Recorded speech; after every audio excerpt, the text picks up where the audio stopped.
Anyway, J4key's ready. So, Dead Guy, if you would like to press the stream intro.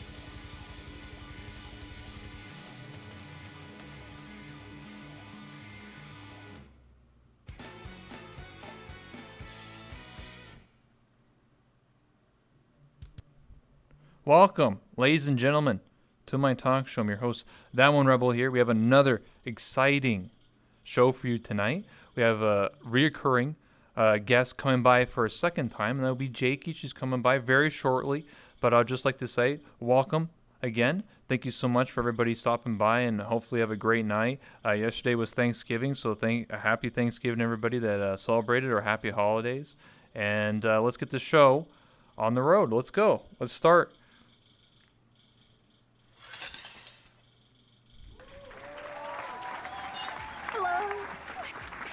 Hello. Welcome. Hello. How's everyone doing? You guys good? I'm good. Doing great. Thank you so much for stopping by. Of course. It's good to be here. Let me find my chair over here. That's my mug now. Sorry about that. Oh, perfect. Oh, so My how you doing? RP sits down. Oh yeah. Oh, I'm doing good. Yeah, of course. You know, gotta get them +1s. Yeah. Heard your PC died. Was it my curse? My computer almost exploded. It must have been. It must have been. I had 0 problems, and then all I heard across the room was, and then. Whoa, shit! Done. It was totally not me. I don't know. I'm just lucky that it happened before the interview, so obviously we're Gucci now. I'm not gonna mess with anything. Yeah. That's what I'm thinking. I was like, you know what? It wasn't during the interview. That's fine. It's okay, right? I've had worse experiences. I've had an interview where like halfway through it, like the headset dies, I have to restart. I've had problems where like my stream goes into Minecraft mode where it's like 140p. That's pretty good. Yeah. Ooh. Yeah. Oh, that one sounds real rough. Oh yeah. I can't even fix that. So I was just like, well, people are just like, what is this, Minecraft? And I was like, yeah, I'm just dealing with it. What is that? Yeah. Anyway. Yeah, that's all you can do, right? So you're coming back. It's your second time. It's been literally a year since the last interview. A lot has changed, with you and I. Yeah. In many of aspects. Course. So, my first question that I asked. One second here as I pull back up. Here we go. My first question is, what got you interested in changing your avatar model to more represent yourself? Because when I first met you and when you started playing Vera Chat, obviously your model was like, a redhead and had a way different outlook, and now like it's resembling who you are today. Yeah. Well, without the fox ears and tail right now. Without the fox ears and tail, of course, at the moment, but this was an outfit in particular that was made to match that of Yeshai's. I'm not sure if Yeshai. I think Yeshai's been on the show. Have they? Not yet. Very soon, though. Not yet? Okay, I was gonna say, I know. Yeah, soon.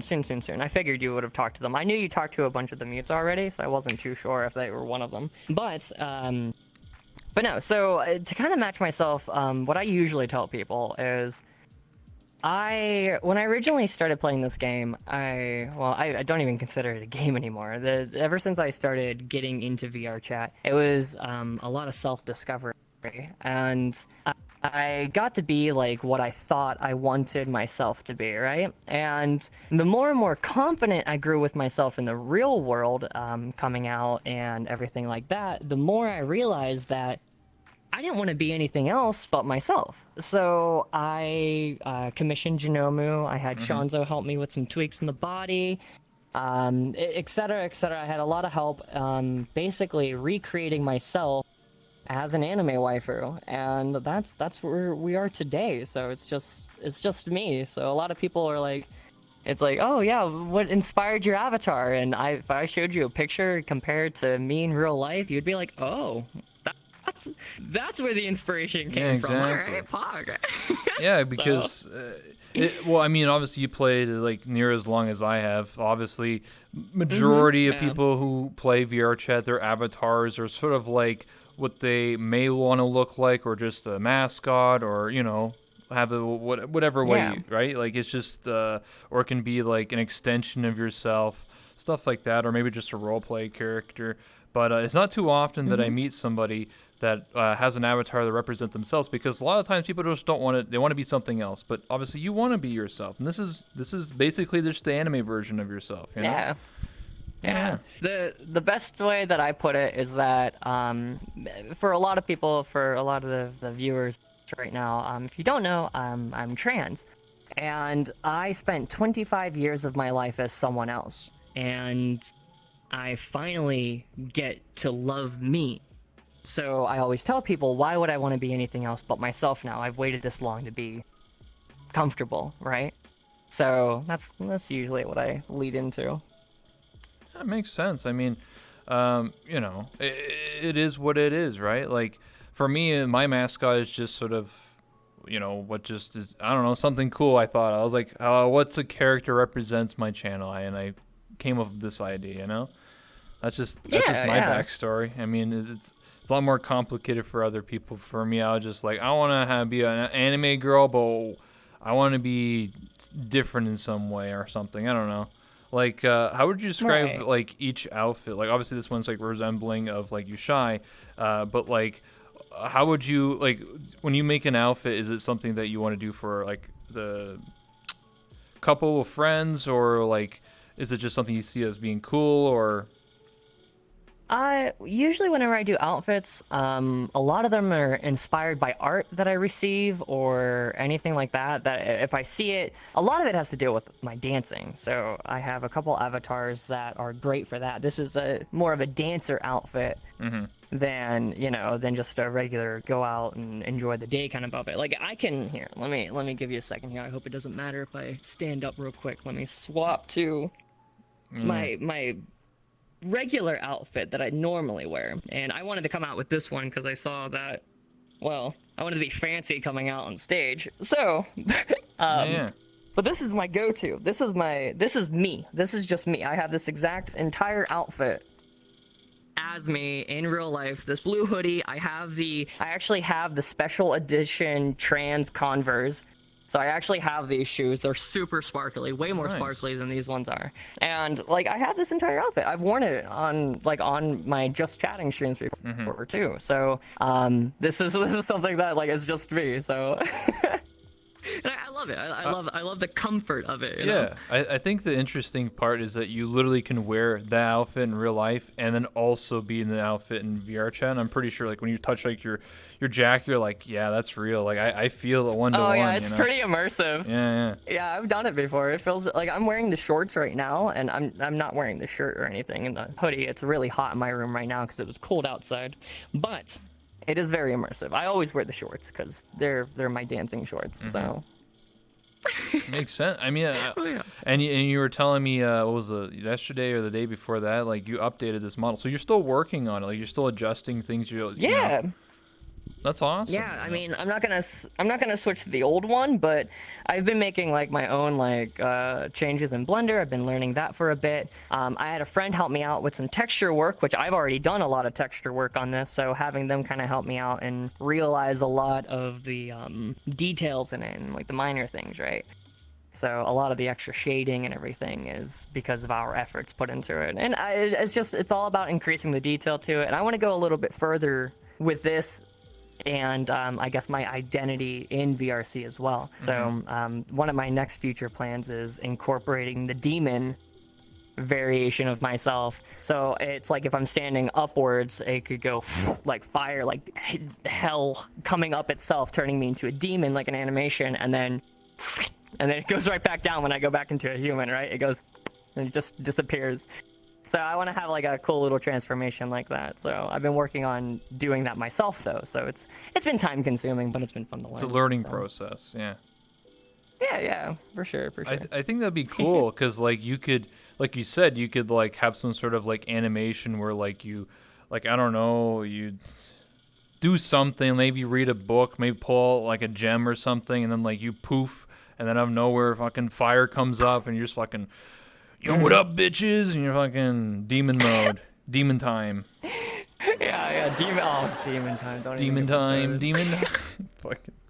I watched Alright, that. I didn't like it. After I watched that video, I was like, this is not funny anymore. That video is fucking weird. I was just like, what am I watching? It's so weird. You only watch it for the It's first so 10 wild. seconds. After that is why even bother? So. Yeah. I want to add real quick. If any of the Gator crew request off you, they're free to join. So I Sure, don't mind absolutely. if they get an invite. So. Okay. Absolutely. I just figured Yeah. I know That's fine. Murder was interested in coming by. So we can. Oh yeah, only like expect when I the interviewed best Crazy from them. Mango. Yeah. Good times. Yeah. Yeah. It'll be a good time. Speaking, nice segue, but speaking of the Golden Gator crew, thoughts on the Golden Gator RP in the past few months? Any moments that stand out to you? So, I think with the Golden Gator crew and the RP in general, it was something that I wasn't necessarily a part of prior to this year. I was always a dancer there. I always did that, and that was my go-to. You know, I even used to be a mute dancer in the beginning. I used to not really talk because I was kind of uncomfortable with how my voice was. Yeah. And ever since then, I've kind of gotten over that. I've gotten more into like wanting to do some RP, and Callous Row and stuff like that is a little bit too much for me. So I love the improv environment and the carefreeness of Rob's RP. You know, it's a lot Yeah. of fun. It's a lot of just like doing whatever you want to do, having some downtime, you know, whatever. But my highlight of the Golden Gator RP was when I became the manager and then future owner of the Golden Gato, which was a coffee shop that was made to compete with the it was the Crimson Crumpet at the time.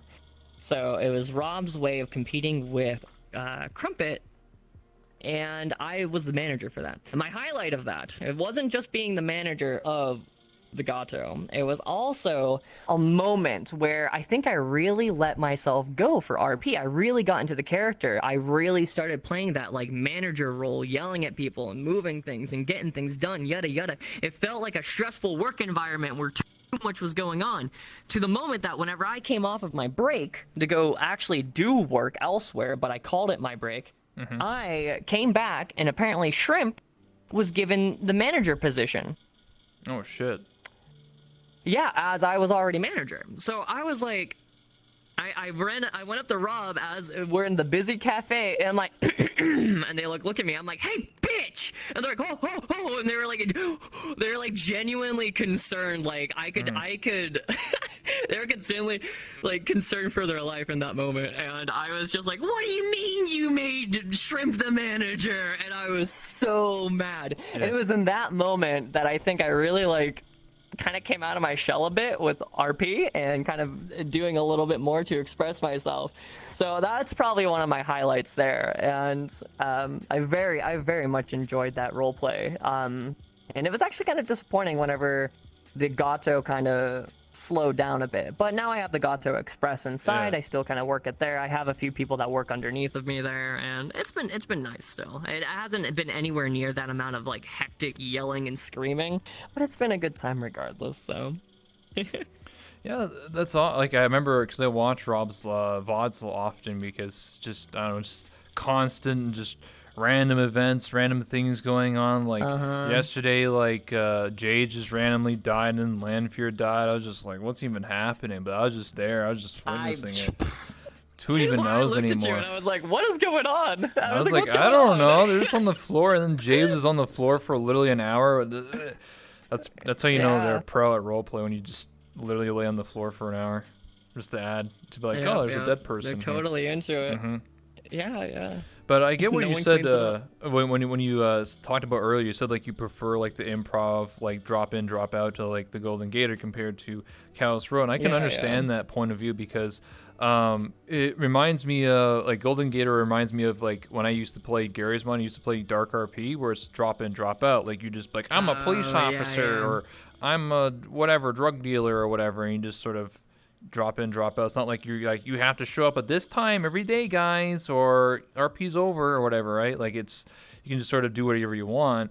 Yesterday I was a ghost hunter. I used the ghost like the Phasmophobia avatar, and I was just like, Yeah, any ghost around here? But then I started using the EMF detector on just random people, and just being stupid. So yeah. yeah. And I found a ghost That's always a avatar. good time. It's very spooky, so I was spooking some people. So, Ooh, yeah, that sounds yeah. like fun. Yeah. Yeah. But I get the appeal of improv because serious RP is like it's more committed. Like you have to show up, you have to like write up a whole character sheet and everything. It's more like like D&D style. Yeah. It's just like very, very serious. It's not for everybody. I mean, Callous Row starts in literally 2 hours. So, anyway, next question. You have Yeah, to keep that in mind. Shit, yeah. What is something you really want from VR chat in terms of a feature or addition to the game? So obviously, this is something I talk to a lot of other people, but obviously, with there's been a lot of discussions over the last couple of years from various content creators. But I'm kind of curious, like, is there something that you always wanted? A lot of people always say like, security, but I'm talking about like a feature, like something like shit. I really wish this was just in the game. Like, fuck, it's a no-brainer. So I think personally, I've always wanted to see the ability to use more trackers if we have them. Even something like just as a dancer, this kind of like this is important. And that was like one of the nice things about Neos. Whenever we got into it, it supported a lot more tracking. Mm-hmm. And I'm having problems here. Give me a second. But it had really shitty hip tracking, so it wasn't anywhere near like the VRC dancing tracking, right? It was kind of like really, really messy, and the hips weren't anywhere. Yeah. The hips were lying, all right? The hips were lying, and they're not supposed to lie. Damn. And Shakira would be mad. They were, they would be. And it was one of those things that it was disappointing because it wasn't everything that I thought it would be.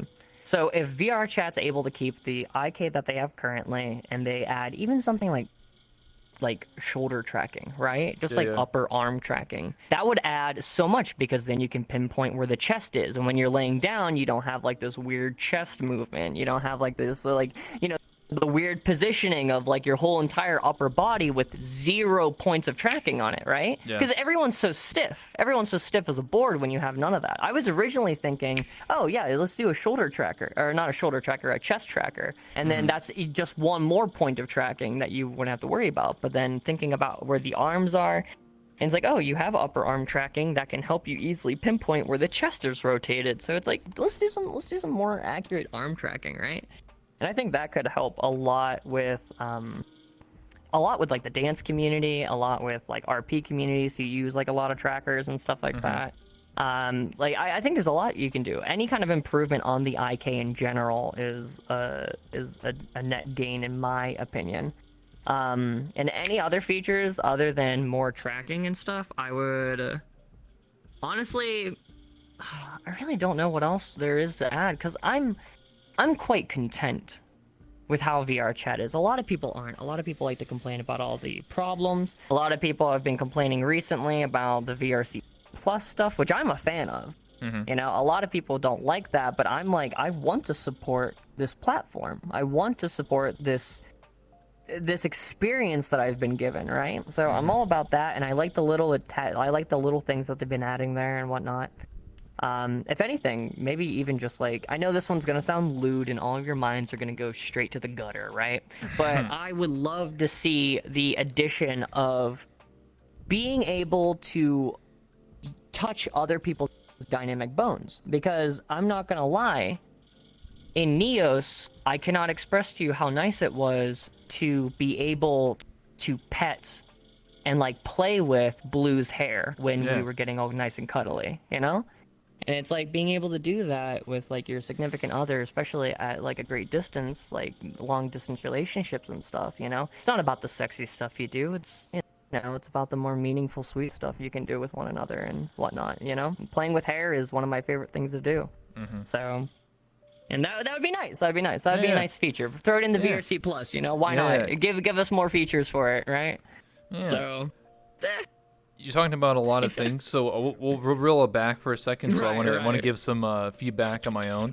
But basically, the first thing Right. that you said was about more tracking, which I do agree with. I do believe there should be more tracking, like you know, whether it be elbow track, because right now my elbows don't track properly. Like they're like fucking whack. Like it's probably because also my model's not like super optimized or super well done. But like if I had trackers on my yeah, I get that. elbows, like that would be a lot better. Knee trackers and a chest tracker, you know, because right now we have hip, but if we don't have upper chest, so it'd be, for example, like I started, because I moved out, I started using full body more often. Not right now because I'm just interviewing, but like when I laid down, when I was testing a few days ago, like when I laid down, like my head was inside my chest and it looked stupid as hell. I was just like, why do I see it inside Yeah. myself? I was like, what the, like, what's happening here? I like, Even when you get your full body perfect, like I can touch the bottom of my foot, and this is the bottom of my foot, right? I Yeah. can touch my head and like my shoulders and knees and toes, you know, knees Yeah. and toes. It's like I can touch all this and stuff, and it's perfectly aligned with my body, you know. And even with that, even with the correct armature, even with those accuracies, it can still become a nightmare to try and, I don't know, function in VRC as you would a real person. Because like you said, it's like your elbows aren't where my elbow is. Like my elbow right now is like here. yeah, there, You know, see? and but it's showing it down here, you know? Yeah, see? It's like even with perfect tracking, my elbow is still not tracked perfectly. So I think even in the beginning, and I think I was talking to Tupper about this, they said their next direction that they want to go if they do add more trackers is it's going to be upper arm tracking. So that'll help a lot with chest tracking and stuff like that. Because legs right now, like legs are a problem here and there, but they're more accurately automatically tracked than say like your upper arms are. Yeah. It's like upper arms are just a nightmare. It's just they're It would increase immersion, because like, you know, if you're someone who uses their arms a lot or are mute or, you know, use body language, it's very important, right? So I feel like more tracking it is, for yeah. upper body is important, especially for full body too. Like I don't like the fact that I lay down and literally my head or my viewpoint goes inside my neck, and then I literally see inside my body. I'm just like, what is he, like? I just see a bunch of textures. I'm like, what's happening? This isn't immersive. What's going on here? So Yeah, you're just like, ugh. It's like it really ruins a lot, right? Yeah. It's sadly. Like, it takes you out of the experience that you are trying to be, like, so a part of, right? So it's, you know, hopefully over time we'll get those enhancements, we'll get those improvements. But at the moment, I can understand why it's so difficult, I guess, to get everything. But it's, And then- baby steps, right? Yeah, and then the second part that you discussed was touching other people's dynamic bones, which technically was a thing in VRChat without using clients. It was actually a world called like Touch My Bones or something like that. I remember it like 2 years ago. I remember it was removed pretty quickly because of what people were using it for. Well, the problem, I think it blew up because a bunch of streamers at the time, who I don't think stream VRChat anymore, but they went to that world and they were just, you know, having a lot of fun like this constantly, and then probably having 400 or so viewers, and the devs are like, what's happened? Shut it down. Pull the plug. Pull the plug. They're like, what are they doing? They were literally, they nuked that bitch. They turned the keys and it was gone. Yeah. Which is very unfortunate. But you are right that Neos does have like be able to touch other people's dynamic bones, but also Chill Out VR, which I have tested recently, also has that, and Chill Out VR has it, so you can actually make it so like only your friends can touch your dynamic bones, or like only certain people. Oh yeah, I would. Yeah, I would imagine that would be the correct way of going about it, right? Is just making it so that your friends can. But I thought if you implemented that into something like VRC Plus, then that would allow for VRC Plus users can only adjust it. Then you can go in further and do VRC Plus avatar users and friends can only. And then you can turn it off per person, you know, just like you could easily mute someone. Like, Yeah, like if I was to click like just Axeman, using as an example, right? You see like unfriend details, show Yeah. avatar, kick, whatever. If there was another button where it just said damage bones, you just click it on or off, or like Yeah. colliders, so then like I can turn it on and off for certain people. I think that's totally like should be a thing. Like if I only want to have 2 people be able to touch my hair, then I should be able to do that. Like it shouldn't be based on their rank. It should just be based on individuality. Like maybe some people I don't want to see their dynamic bones, but I just want to see my friends, right? Because right now dynamic bones is across the board. It should just be if I want to see just yours, but nobody else is in the audience. Because like let's just say, for example, there's 50 people in the audience and everyone has dynamic bones. They're all doing their thing, but it's going to cause me lag. But if I only wanted to see you, I should be able to do that in terms of dynamic bones or That whatever. would actually be really useful, yeah. That would be really useful, especially for like, say Rob's lobby. Say Rob's in VR, all right, Yes. and Rob is laggy because usually he's in desktop, right? So he's not as laggy. But say he's watching a dancer on stage. Mhm. Everyone else around him, he could disable their dynamic bones, and then he could go to the dancer and Turn then it on. show, Yeah. and then have it showing for that individual for that performance. Because let me tell you what, seeing a stiff dynamic bone dancer dance versus someone who has like their clothing or ribbons or belts, whatever it is, moving like in the wind with their dancing, there's a huge difference there. There's a huge difference. So Absolutely, I agree 100%. Like I hope in the future that will be a thing, because I think it would just optimize the game more. If I just want to see Hoover's performing, like for example, when I had to do some showcases, like I actually had to hide people's avatars. and then show them them. individually. Yeah, so I had to yeah. add people like put their hand through the curtains just so I could show their avatar and turn them off when they're not. Like it was just super annoying. Yeah. Oh, that is annoying. Yeah, I could see how that would work really well with the show then, especially for the avatar showcases. Yeah. Absolutely. So my next question, speaking of Neos, since you tried out Neos VR, what are your thoughts on your experience? Any suggestions for you'd like to see in the future?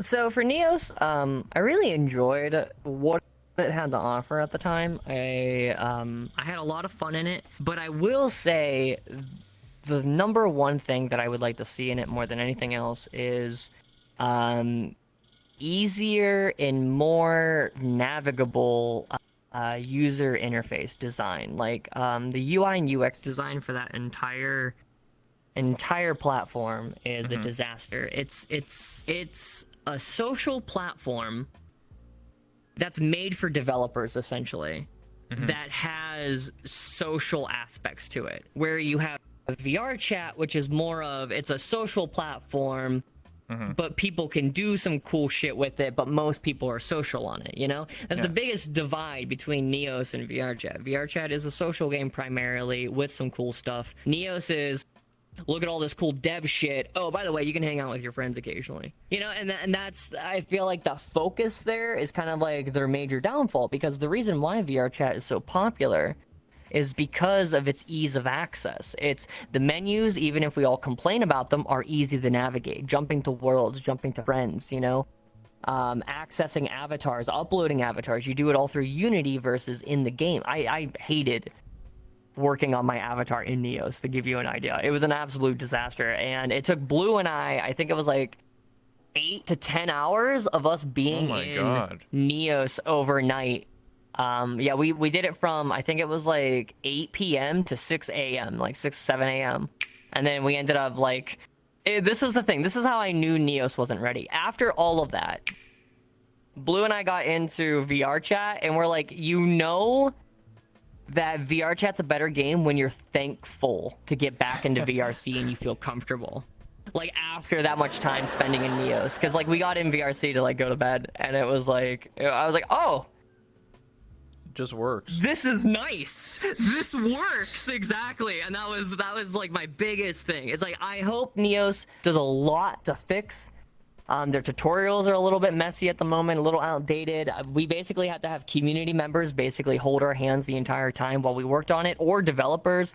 And that was nice, but not everyone has those options. Not everyone has that time. Absolutely. To, So we did it because obviously we had Rob's lobby, and that's important to us to go and take part in. So it's like other people don't have those obligations to make themselves look good in Neos in 10 hours and then use it only for a one-time thing. I hope we go back, because if not, it was like a waste. Fuck. But like, you know, I at the moment I was only in it then. yeah, I had a similar experience. I played Neos earlier this year with Snow SOS and BU and a few others, and it was pretty similar like experience. But like I had someone basically go hold my hand. Like I didn't do anything, so like they were like, was her name Turk?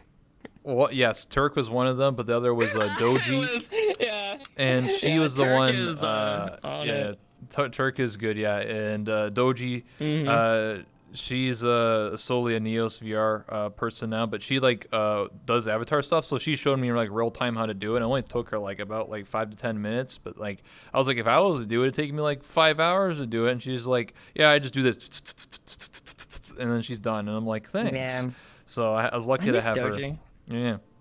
Yeah. How have they been doing? I used to hang out with them in VRC. They fully quit VR chat just to play Neos, but they're having fun. Damn, that's crazy. Yeah. That's good. That's good. Yeah,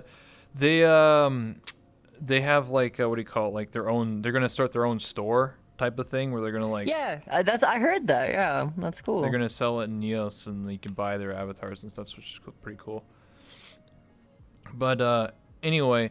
Neos VR, I think it has potential, but I do agree with like the whole like there's just so much crap on your screen. You're just like, what's even happening? And I've always said there should be like 2 modes to this game, sort of like how Minecraft has like creative mode and then just like a survival mode, but for like Neos, so it'd just be social mode and then builder mode. Builder mode has all the menus, everything on your screen, and then social mode is just like friends list, worlds, settings. Like that's it. Like it should just be very simple, very clean, because if I'm someone who's just gonna come to Neos just to talk to people and socialize and whatever, I don't need to have 50 menus and all these things going on my screen. Right. Oh, by the way, murder requested. Yes. So I accepted it. Okay. Next question. Oh, that should be fun. Let's get going. Yes. Woo! Speaking of VRChat Plus, VRChat is a hot topic, and I know if you discussed if your stream in detail. Tell us what it means to you to subscribe. Any ideas or future features you would like to see some VRChat? Obviously, you talked about like Damning Bones, but go into depth of your opinion on VRChat Plus. Okay, yeah, I can do that. So, VRC Plus, I was talking about it earlier. I shared a couple opinions on it of how I like it, and a lot of people might disagree with that. A lot of people might say that things are going to get put behind a paywall, things are going to yada yada, but I don't think that's the entire point of it. I think VRC Plus is looking for ways to give back to people who do support VRC, but not take away from those who already have. So for instance, with VRC Plus, the next update, we actually get 9 new favorite slots. That's just a given to everyone. By default, so technically, you're getting something. Yeah, by default, you're getting 9 more extra slots. You're going from 16 to 25. And then when you do subscribe, you get 100 avatar slots. You get all those uses. You get everything. To me, though, I upload my own avatars. So that doesn't even benefit me. I'm getting almost nothing besides for, say, a profile picture on my head, you know? Mm-hmm. Which is cool.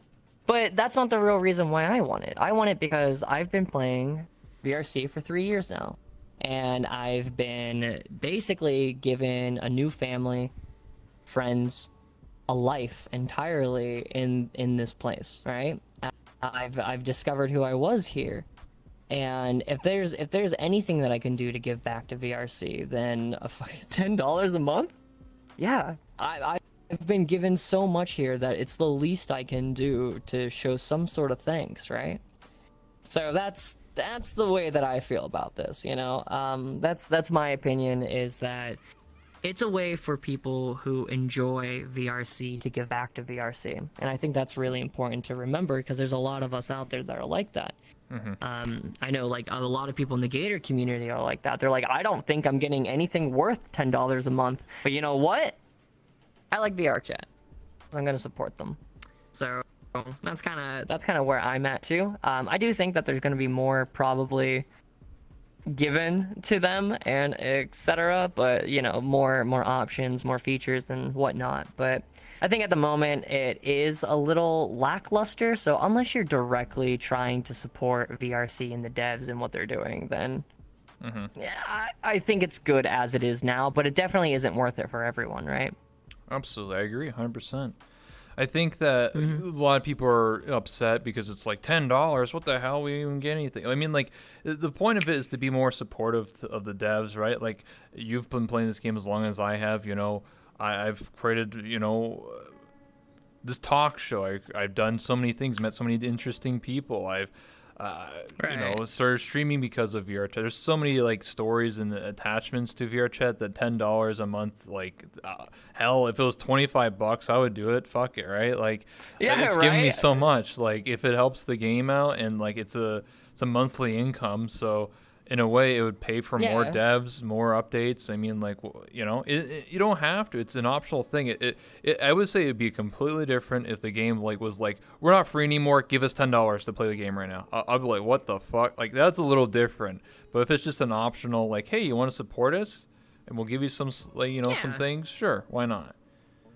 I don't see any problem. Yeah, I'm with you there. It's optional. It's optional. It doesn't take anything away. It just gives, and that's pretty nice. I know people would be like, "Well, why don't you just support that normally?" Shut the fuck up. That's not how a business run. All right, this is for you. Oh shit, my middle finger's not working. There you go. That's for you. Yeah, that's for you. Well, I mean, shut the fuck up. Learn business. I mean, VRChat, it's. You got to think about it. This game's been living on investments for the last couple years. Now they'll have like a renewable income every month to be able to, have future investments towards, more devs or updates or whatever it will be. So I see it as a win-win. Exactly. And more features, right? Yeah, I was gonna say, plus with like investor money, it's like they weren't given a bunch of money from Oculus and Facebook so that they can improve the game. They were given a bunch of money from Oculus and Facebook to make it work on Oculus, right? So like it's those investors are investing. They're expecting something in return for their investment. It's not like they were given millions of dollars to do nothing with it or to make direct upgrades to what VRChat wants. It's what the investors want. So exactly. That's another a point that I think a lot of people would miss. be Oculus, Quest, for example. They were. My grandma's on there. Yeah, I mean the game had a drastic change, the network IK and everything because of the Quest, because it was like, we'll give you X amount of money if you make the game compatible with the Quest. And then they said sure, they had to, because it's obligated that they have to fulfill their contract, right? But by relying on this monthly, then they can spend whatever the hell they want. They can be like, all right, let's get more trackers in the game. Let's do this. Let's get more favorite slots. Let's get more security. They can do whatever the hell they want when they have their own money. They don't have to depend on an investor, because the investors are like, we want this product to work in this game within a year, okay?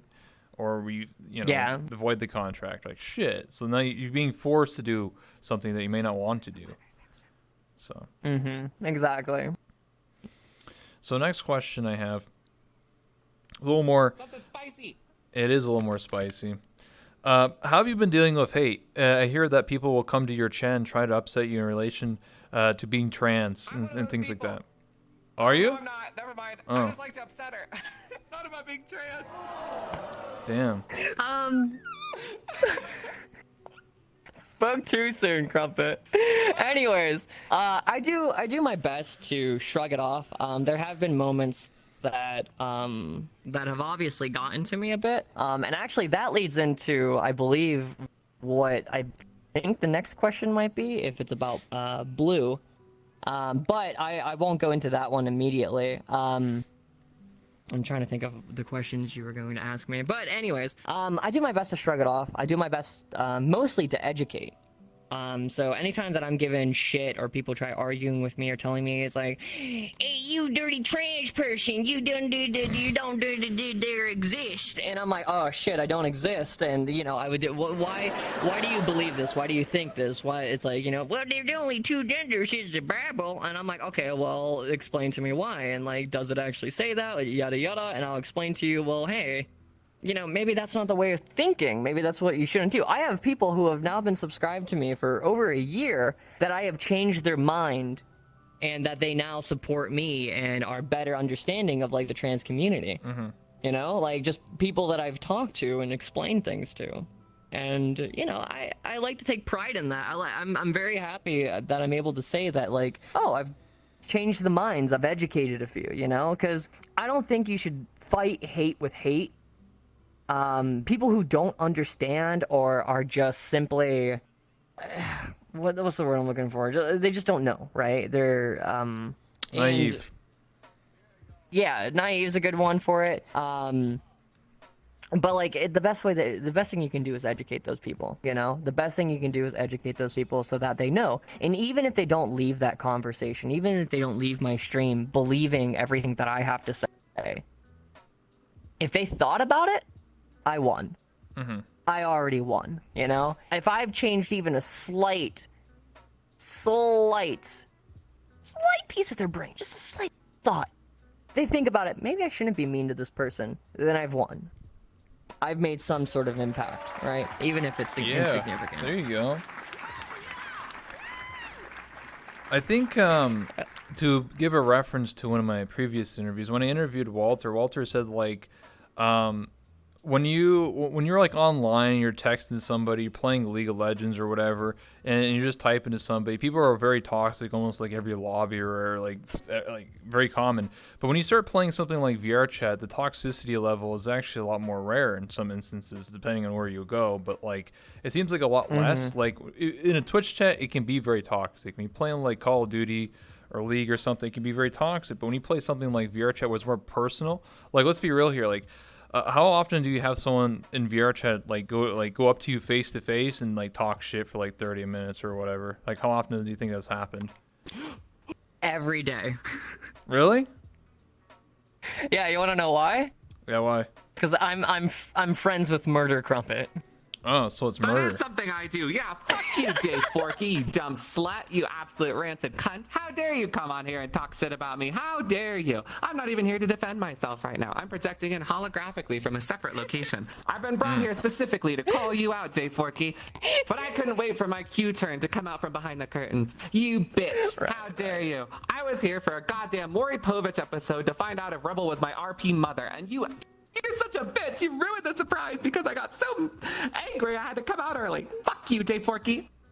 Sorry, Rebel, that the surprise is ruined, but I can't take this harassment from her anymore. It's unbelievable. Okay, Fuck mine. that bitch, but I love Yeah. Anyway, so mine is Murder Crumpet. Yeah, I don't get that. No, I don't ever really get like, you know, in person, no, or well, in VRC, no, I don't. Yeah. I don't really have to deal with that often. It's mostly, We can do it together. Public. yeah. See, roads. that is where it would be. Yeah, that's a little bit less safe, right? I think even public worlds they obviously can be more toxic, but I would say they're less toxic than if I played Call of Duty and was in the voice chat. Like how many like people. They're just less toxic than Twitch chat, you know? Like, I think Twitch chat is one of the most toxic places that you can... There's a bunch of beta sub-cucks. Libtards. It's Sleeping true. Biden. Okay. Okay. I can't... I love that. My second interview is just completely being derailed. I'm focused. Oh, no, I'm pretty Thanks, focused, Joe. I love sweetheart, for Crumpet. using your Twitch Alright. sub on me. If you had ever got into VR chat, where do you think you would be? A job, lifestyle? Oh, God. I'd probably still Yo, be a thanks for the guy. sub. I'd probably, That's a weird one. I'd probably still be a guy. Yeah. Yeah. Yeah. That's a weird one. I might still have a girlfriend of like 6 years. Technically, I would have gotten married to them this May.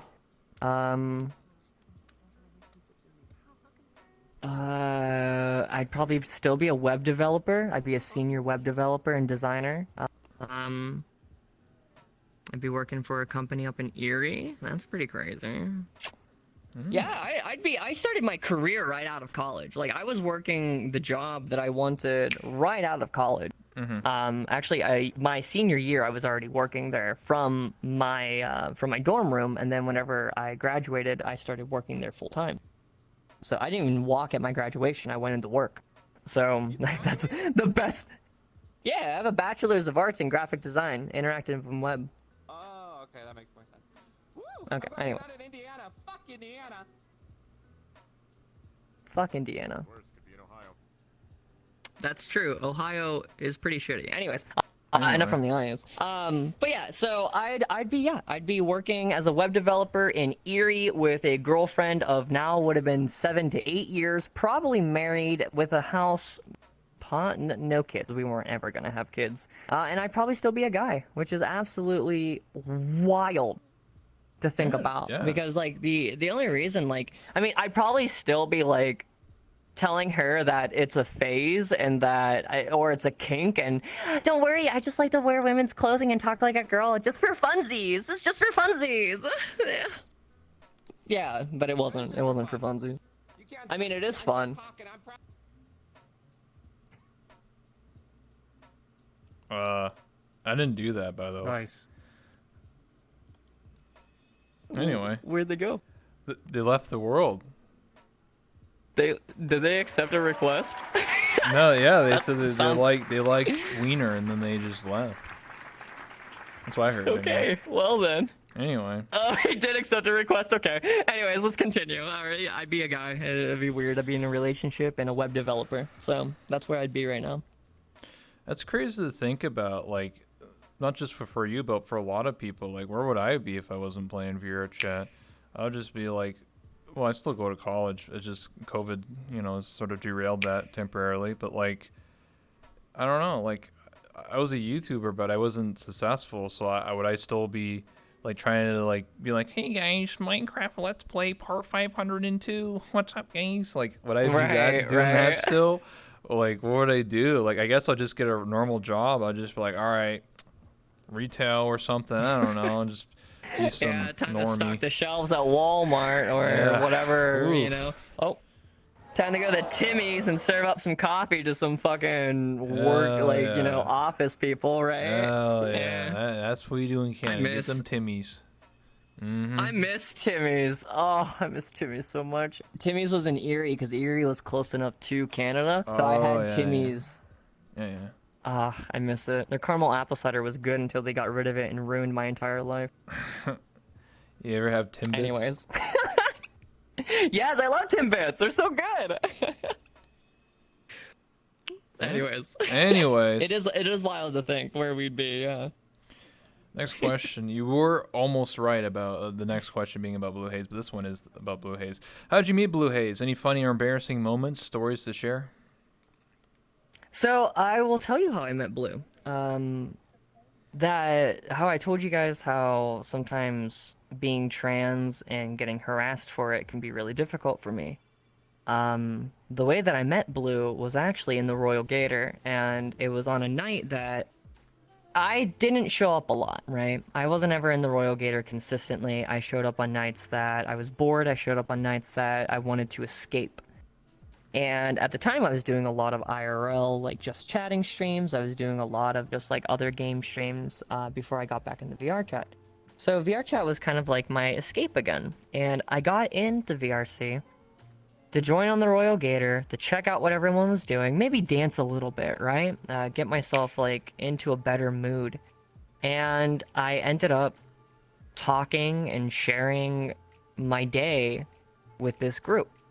And within that group, there was a particular, at the time they were on, I believe, Cream and Sugar. So they were this, I believe they're like a beetle demon girl sort of thing. I forget exactly. But it was Blue. And Blue essentially just, and people are going to think of this like kind of lewdish, right? They were dancing on me. They were like licking me. They were like touching, like doing the face stuff, and basically they were doing anything they could, and this is how I realized, this is how I felt. I knew they cared about me and wanted to make me happy. And that was my first interaction with Blue Haze. And it's honestly, I think it's a nice story to be able to like tell to people and be like, yeah, this is my girlfriend now. Someone who saw me at a really, really low point and wanted to do nothing but make me happy. So that was what I got. That's and very that was the sweet. first time I met Blue. Yeah. Yeah. Like And then funny. yeah. Yes. Oh, Continue. yeah, my bad. I was just about to was say. gonna- I was gonna. Like, you can. I'll speak for a second, and then I'll let you continue. My apologies. What I Right, wanted to right. add No, was it's okay. that you're not the only one that I've met in VR chat, especially with interviewing or just talking to people. That people have started dating people or even getting married. There's several people that I know that have met someone from VR chat, and then they actually legitimately lived together and also got married. I thought that Yeah. was wild when it was like in World of Warcraft or something like that, but now it's in VR chat. And I'm like, damn. I want to. What can't that be happening to me? You know what I'm saying? Like, damn. Yeah, Anyway. I get that. Well, I will say, some funny moments, I guess. I'm trying to think of some. We have a lot of wholesome moments. A lot of our funnier moments are more so private stuff, like stuff that I can't necessarily talk about because it deals with us in real life or like different things like that. And obviously don't want to leak anything or whatever. Yeah, of course. So, but like I have a lot of good times with them, and that's basically all I would really want to share there. So she's been a lot of the reason why I've regained a lot of confidence in myself and have gotten back into VRC and have been so prevalent in it to this day. So I have her to thank a lot for that. She's kind of my rock. She mentioned on her interview that I was her very supportive girlfriend, and I can basically just say the same thing. So she's always got my back. It's nice. That's so sweet. You get some hearts in the chat. Like, damn. That's so supportive. Like, I've heard stories of like this before, of like people meeting or having someone that they can lean on or share memories with and stuff like that. That's what I live for in VR chat. Having somebody meet somebody else and just have a good time. It doesn't have to lead into those lewd moments or whatever you want to call it. It has to be content or anything like that. Like, I've met a lot of people who solely, get on VR chat just to be with their significant other, just to hang out, just to have a good time. Maybe they had a shitty day at work. They get on, they hop on, they watch a movie together, they cuddle together and have a good time. And that's, a way to have fun. Yeah, I mean, and it helps a lot, especially for around this time because of the pandemic and everything. Yep. And it's crazy to think that like I could go visit them, right? But I don't want to endanger them. I don't want to endanger myself. It's like so having VR chat there as this nice middle ground of being able to be there with one another, but not physically, but physically enough is more than enough for me, and it does help. So it's nice to have. Absolutely. You'll find someone, Rebel. No worries. I'll find someone. If it's the last thing I do,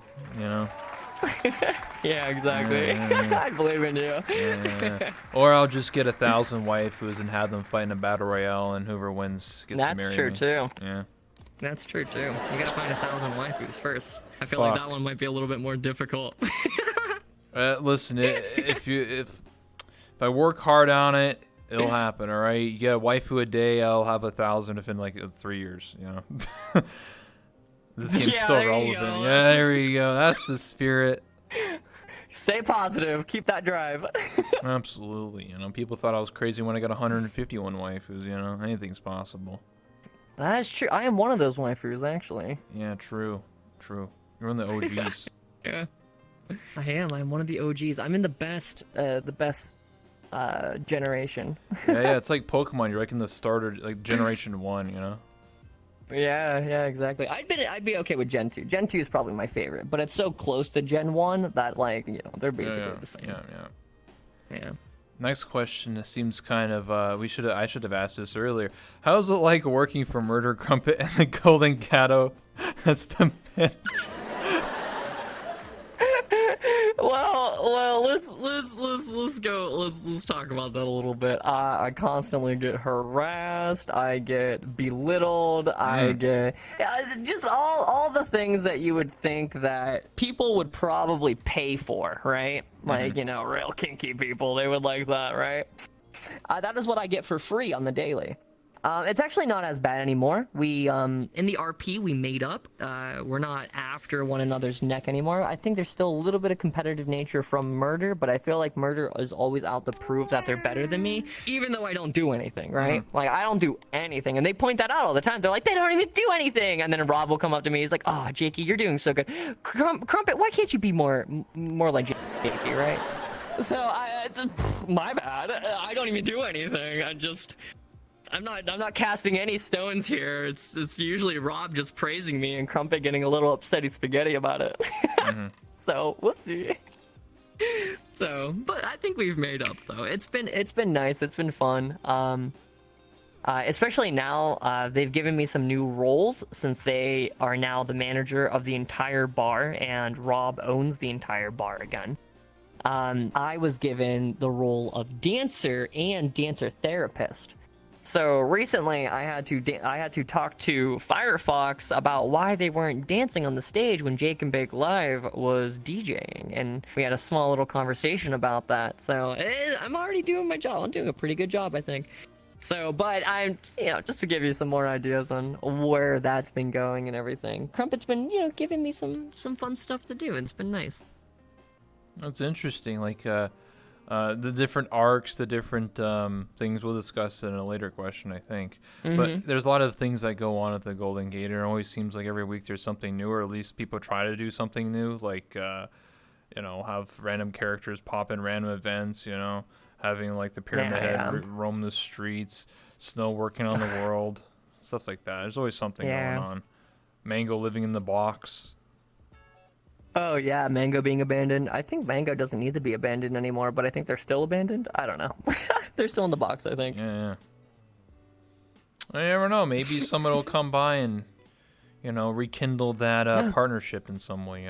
Anything's possible. Yeah, maybe. I could see how that could work out.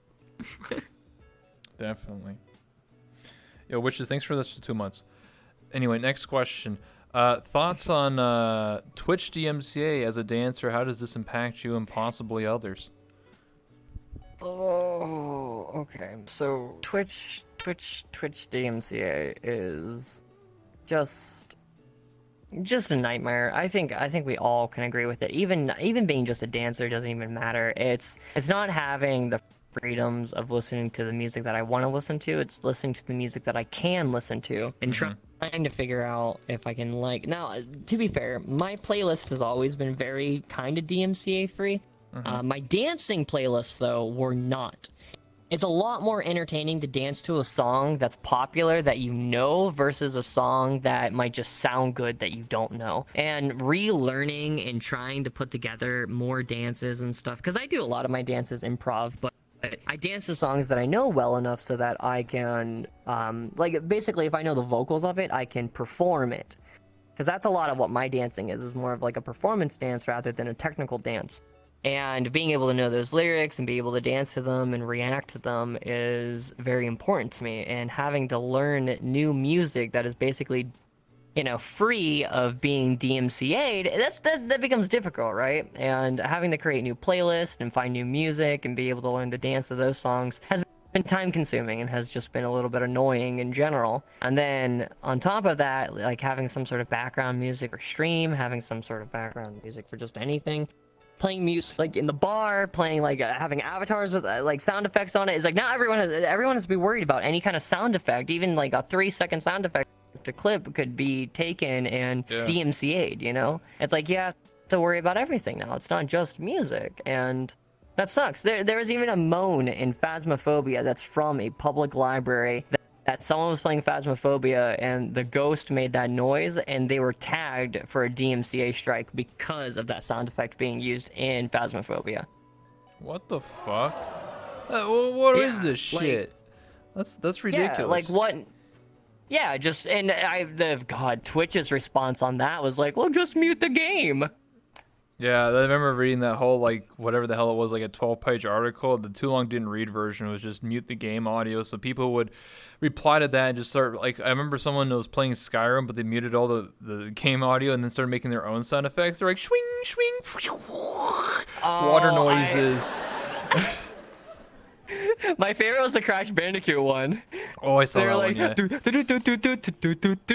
and they're Woo, woo, it was so good. I would love to play games with like, could you imagine if they started selling DLC for games? Like, say you get the new Call of Duty and you buy the DLC that the whole entire game is like voiced by like, I don't know, like PewDiePie or some other kind of like streamer or YouTuber entertainer or something like that. Yeah. I'd buy those sound effects. I'd buy that DLC.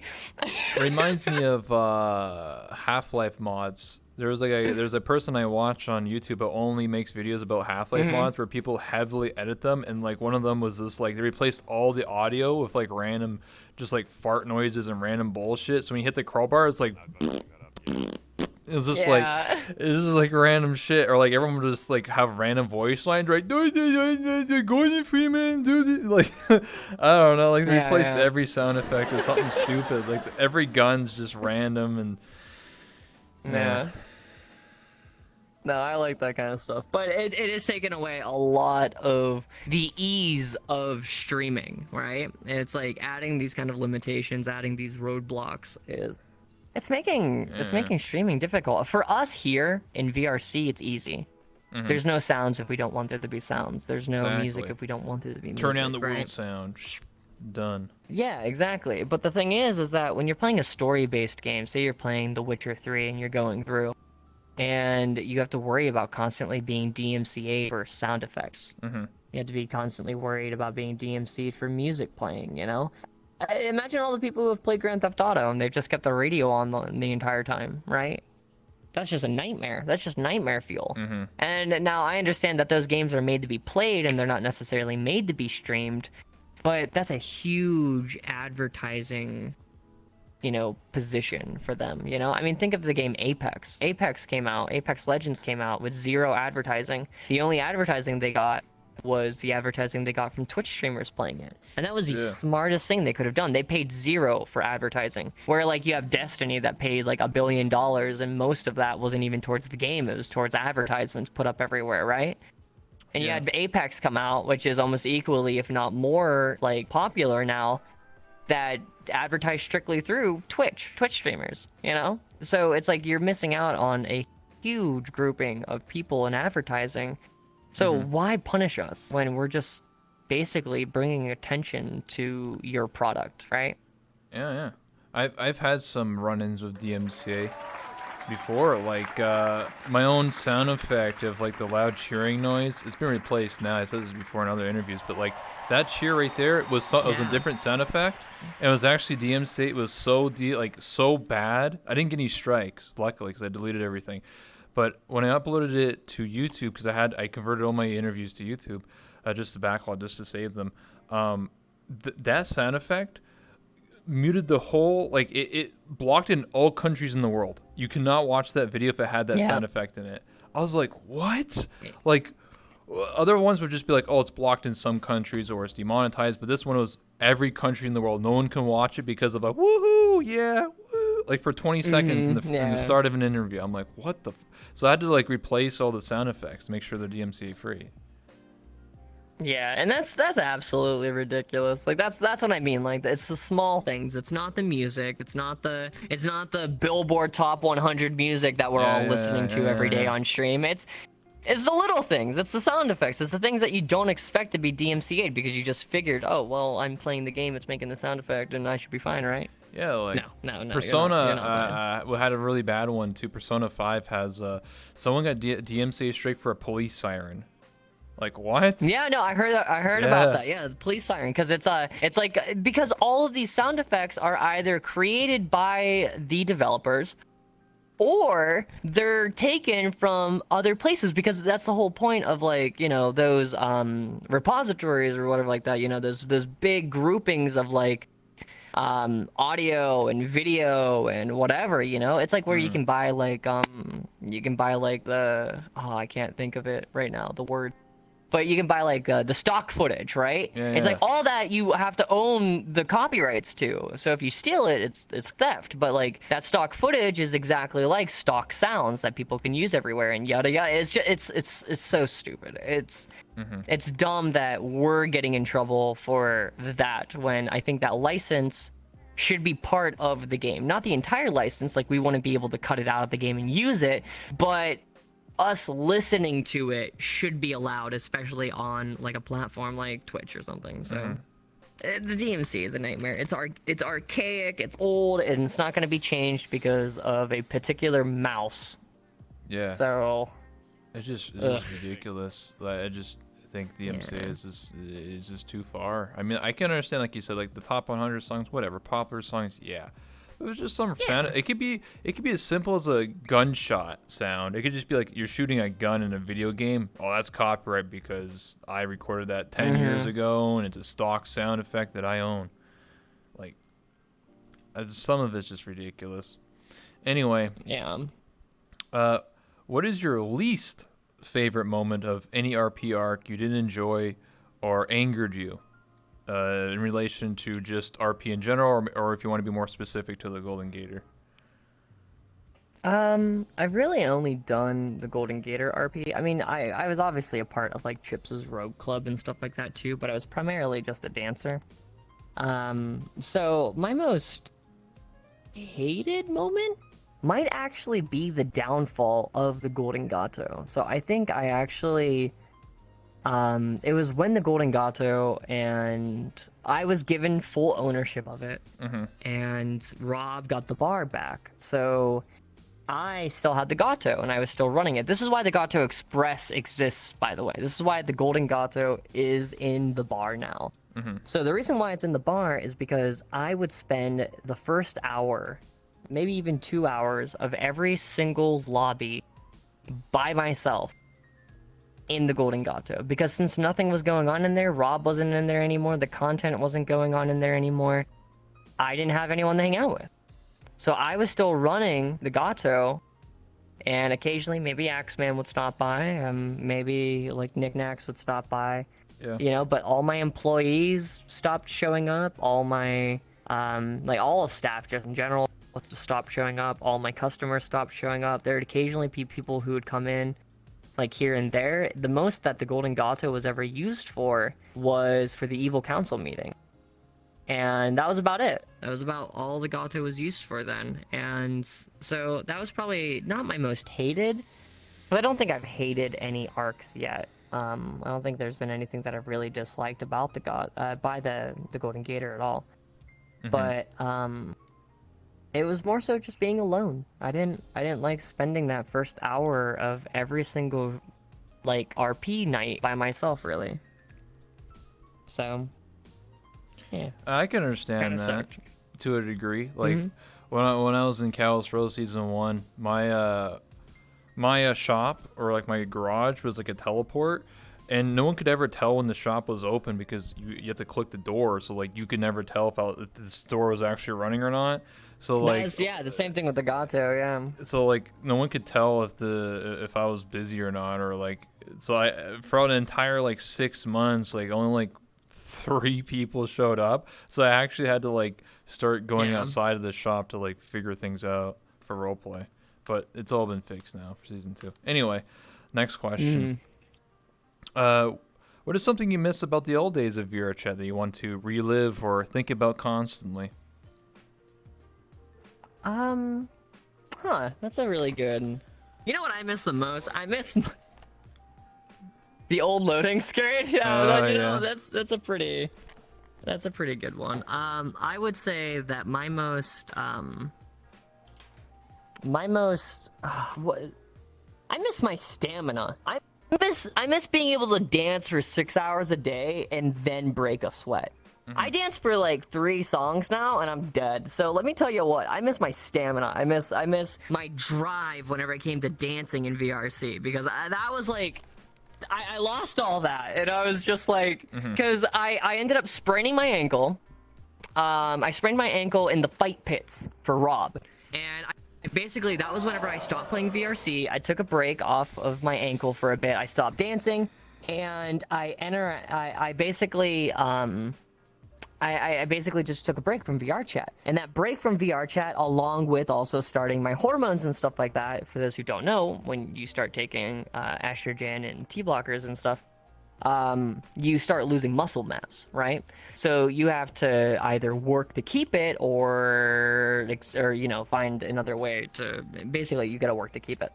So, and I didn't work to keep it, right? I've only worked on certain parts of my workouts to keep certain areas, but like my stamina was something that dropped significantly because I could not keep up. Like I wasn't doing any kind of like stamina training or anything like that. I wasn't running, jogging, or anything. I would get in, and no cardio or anything like that. So I lost a lot of my stamina, and that sucks. So I wish I had more of that. I guess you could say I wish I was younger. Oh, back in the good old days, I could dance with all the whippersnappers. yeah. So.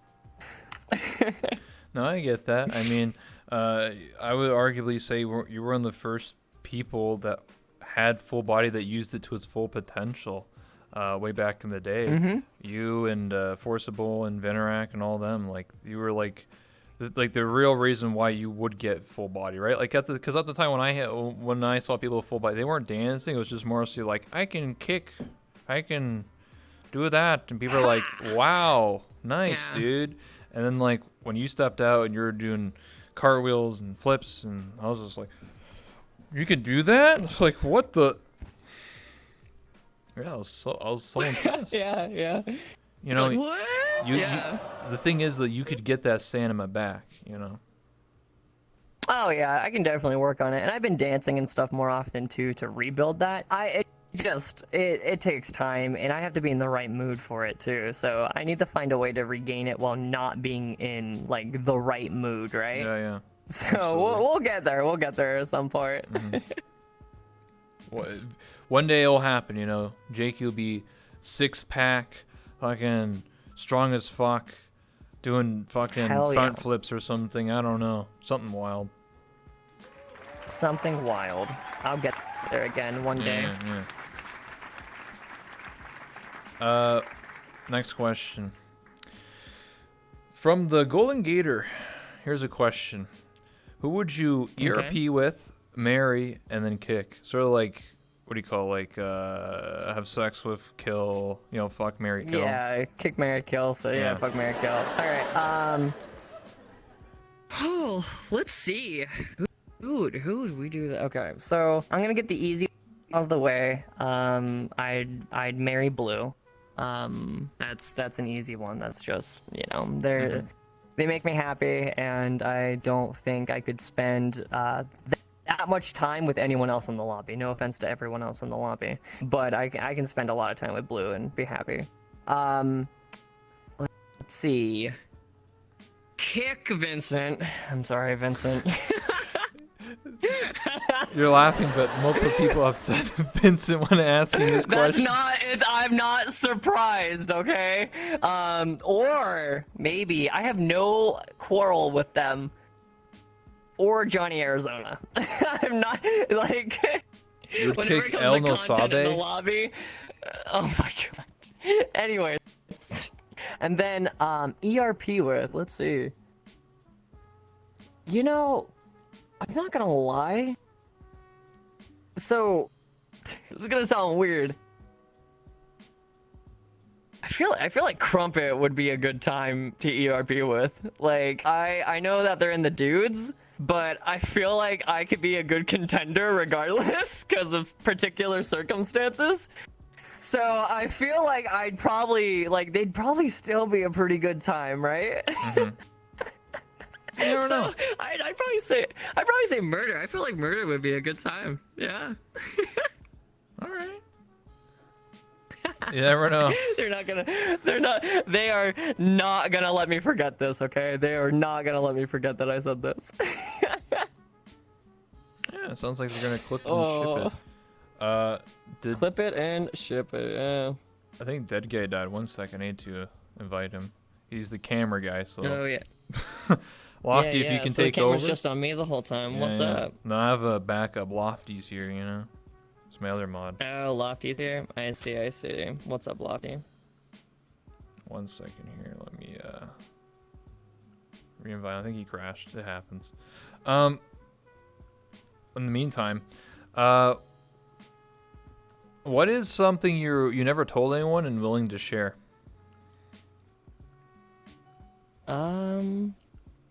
That's a hard one because I'm a very open book. I have done a lot, and I've told a lot of stories on stream. I've talked a lot about my life experiences. I don't think there's ever been a rock that hasn't been like unturned, right? I'm trying to think. I'm trying to think of something here that I'd be willing to share with all of you. That is, Ooh, I have a weird one. I have a weird trans dysphoric story. Are you ready for this one? Sure, I'm all ears. I've told this story on stream once or twice, okay? So let me explain to all of you how I felt as a child, as a trans girl, all right? So as a girl, or as a guy growing up, right? There is this moment in my life that I knew something was wrong. As a kid, I always wanted to be a girl. I would go, at night, you know, when I would pray before bed, I would pray that I could be a girl. I would pray that, you know, my life would change, and over time, you know, I would become the woman that I would want to be. And that was something that I always wished for. And I thought there was just something wrong with me, right? But because of that constant, because of constantly wanting to be a woman, and not understanding my body as a child, I was very confused when I would get turned on, right? So as a kid, not really understanding what was going on in my pants, I was like, what is this? You know? And my this story, shut up, Neko. My whole what I ended up starting believing was it was essentially that I was going to have that happen, something was gonna off, and I was gonna start becoming a girl. And that was legitimately what I thought. I thought that, oh, I'm gonna get a boner, my dick's gonna fall off, and then I'll be a woman. And that is what I thought as a kid for the longest time, not understanding my body.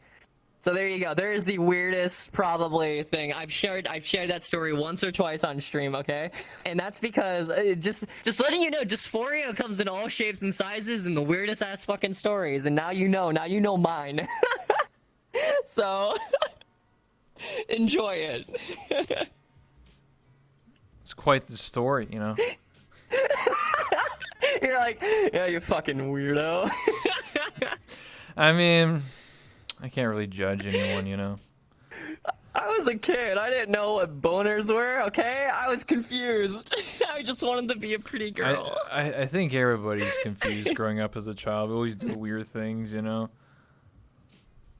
What's something I could share?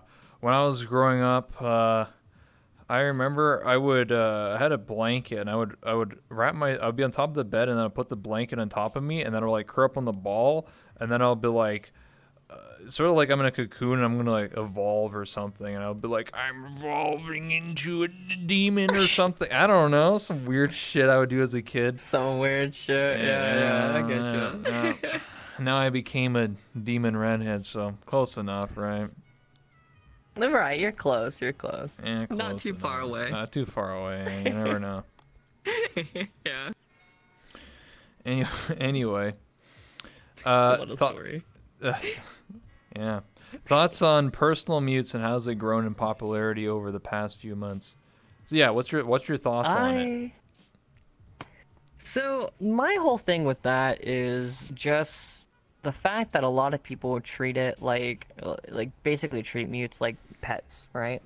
I think personal mutes are fun. I think the whole idea of it has definitely grown significantly from what it was as like this friendly little competition of like whose mute was better, yada yada, that grew into this huge these relationships that are bigger than life almost now, you know? where like someone's mute leaving them is actually could be the end of the world, right? Like to that person. Like I remember whenever Yashai originally went to compete in the Moon competition, they asked if they could compete in it, and I was like, well, you can't be my mute anymore if you do that. And they're like, I know. But like I knew how much that could help them grow at the time, you know, and I didn't want to take that away from them. But I'm not gonna lie and say that it didn't bother me, right?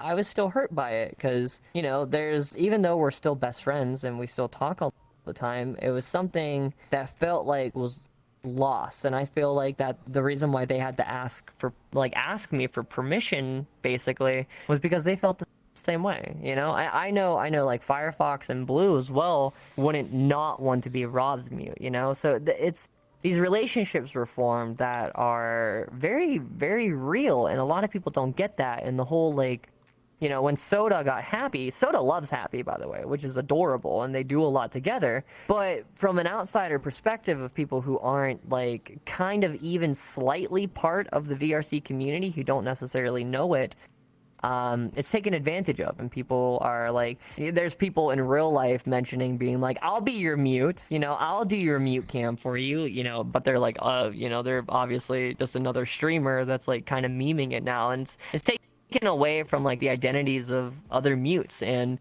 my biggest thing about that was complaining about fake mutes, and I know I could technically be considered a fake mute. I mean, I was originally mute, and I go on the mute adventures a lot, and I mute myself and hang out with everybody.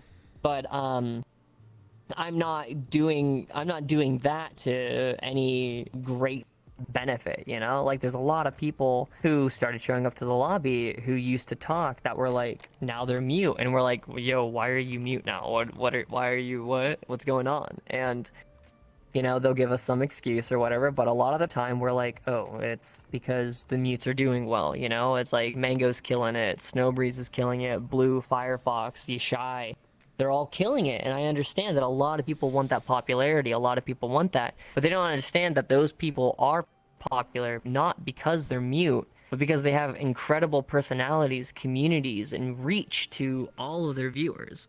You know, that's what makes an entertainer. That's what makes a streamer, is the ability to encapsulate your audience into what you're doing, what you're talking about, you know? And a lot of those people are just thinking that, oh, well, it's kind of like the argument back in the day that people used to make that, well, they're a girl avatar, so they get more viewers than I do with a guy avatar, right? And it never had anything to do with the fact that they had a girl avatar and they were a guy, or the fact that they were using a guy avatar and whatever. It wasn't. It was more based off of that person's Thanks, like darling, content, for you know, using and your that was Twitch like sub on it was little how me. they grew or how they did whatever. I remember a lot of people talked about like, oh, after Forcible's voice reveal, everything died off. Everything died off because they were done with VR chat. They were done with streaming. It was a hobby to them, you know? It didn't die off because they didn't want to stream anymore.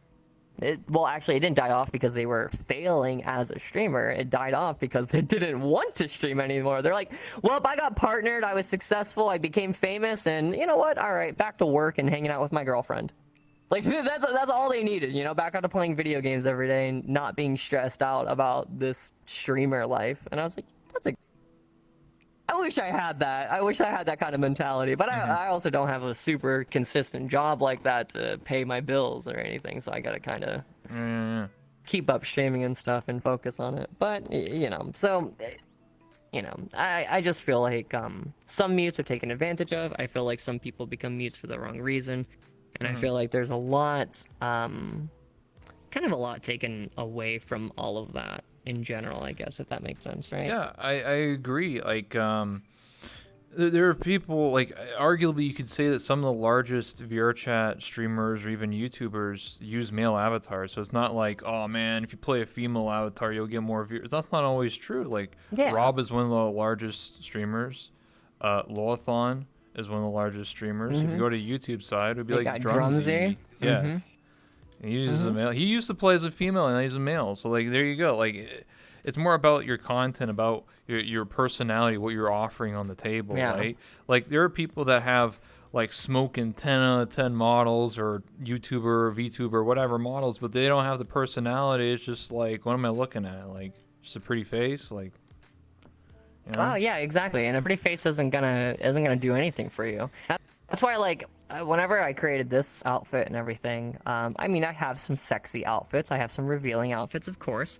But this is just me, you know? It's just me being comfortable. So if I'm in this outfit versus me being in a sexy outfit, my viewers are the same regardless, because I am still the content. I am still the main, you know, I am still the person that's there that they want to see. It doesn't matter if I'm sexy, it doesn't matter if I'm using this or that avatar. It just matters that, oh hey, it's J4key, it's Jay on the stream, right? So someone in the chat brought up a point and said, Rebel, didn't you say that when you switched to female, your channel grew?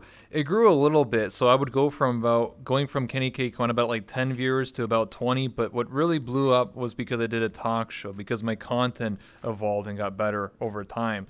I had a female avatar. I got a little bit more viewers, but it wasn't enough to be considered like a huge blow up. It was because I ran a talk show. That's why.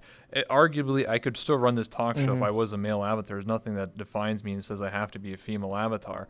It's just that I wanted to rebrand my whole identity as a online personality, and I wanted to get as far away as I can from Kenny and all that stuff, and I wanted to be a new person. I wanted to, you know, don't have to do an accent for 10 hours a day and pretend I was American and stuff. Like, I wanted to leave it all up behind. So yeah. That there kitty cat corner, I get you. You didn't want to do this no more. I understand how stressful that can be.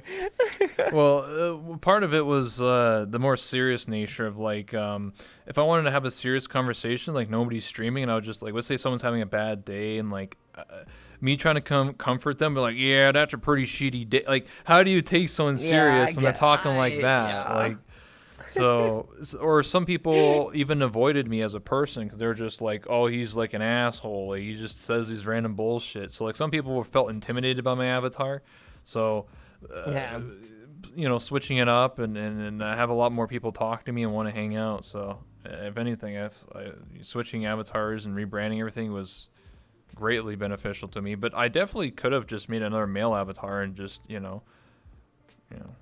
Work it that way too. I think if you made it like a male variation of this avatar, I think it would look really good. Like, especially if you get something that looks like Rob's. Rob's is definitely probably one of the most attractive male avatars that I've seen. So if you got something clean, ripped, and like, I think it would look really good. Especially with like the red. You could even do some like guy liner. That'd be pretty fucking hot. You know, I think it would look good. All right, I'm just saying, guy rebel, just like a gender bend of this would be pretty hot. All right.